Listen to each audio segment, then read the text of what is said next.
Hello বন্ধুরা, একটা photo এসছে। আমি দেখিনি এটা আগে কখনো। বাণিজ্য দেবী এক ভদ্রলোক দিয়ে গেছে, তো এটাকে বানাতে বলেছে। ওল্ড ফটো ছিল ওটা, একদমই খুবই গুরুত্বপূর্ণ ফটো বলে মনে হচ্ছে, কেন পুরাতন ফটো থেকে তৈরি করতে বলেছে। একদম পুরাতন ফটো ছিল, তাতে কিন্তু তৈরি করা হচ্ছে।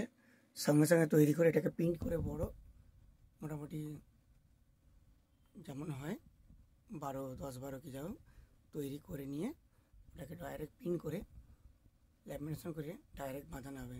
যাক, আমি আপনাদের দেখাচ্ছি কীভাবে হবে।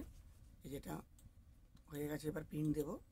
এটা একদম ওল্ড ফটো ছিল, যেটা একদম কী বলবো খারাপ হয়ে গিয়েছিলো, তার থেকে মোটামুটি একটা করে নেওয়া হয়েছে। যাক, চলে যাবে।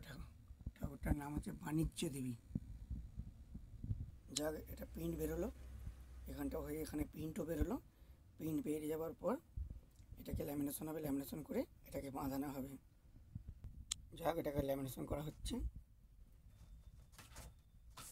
ল্যামিনেশন করে এটা ল্যামিনেশন হচ্ছে, ল্যামিনেশন করে সঙ্গে সঙ্গে বাঁধানো হবে। আপনারা দেখতে পাচ্ছেন, এই যে। যাক, বাণিজ্য দেবী সকলের মঙ্গল করুক, এটাই কামনা করব। যিনি করছেন তার তো আরও বেশি মঙ্গল হওয়া দরকার। পুরাতন ফটোকে যেহেতু করছে, তার তো অতি অবশ্যই আগে আরও বেশি হওয়া দরকার। তার সাথে আমাদের সকলের হোক, যেহেতু বাণিজ্য দেবী বলে কথা, বাণিজ্যের দিকে নিশ্চয়ই ওর ধ্যান থাকবে। এটা হয়ে গেল ল্যামিনেশন। আপনারা দেখতে পাবেন এটা এই ফ্রেমটায় বাঁধানো হবে, এই ফ্রেমটায় বাঁধানো হবে। এই যে এটা ঠাকুরটা এই ফ্রেমটায় বাঁধানো হবে।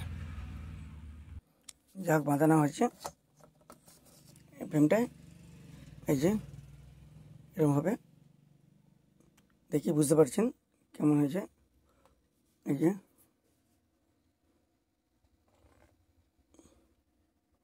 ঠিক আছে।